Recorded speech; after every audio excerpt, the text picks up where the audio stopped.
Sonia's weekend at the dacha. Sonia lives with her father and mother and a little sister Olga in Moscow.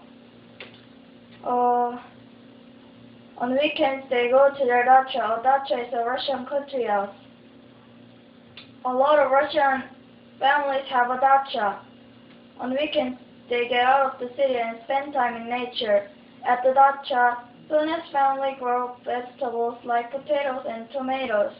Sonia is a good farmer. She has a secret. She talks and sings to the vegetables. On sunny days, Sonia, Olga, and their dacha friend Anton go into the forest. They pick wild strawberries and mushrooms there. In the evening, Sonia's father cooks dinner. He can cook shashlik very well. Anton's family often joins Sonia's family for dinner.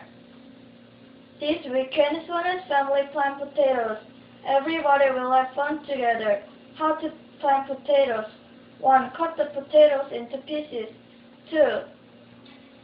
Plant the pieces deep in the ground. 3. Cover them with soil.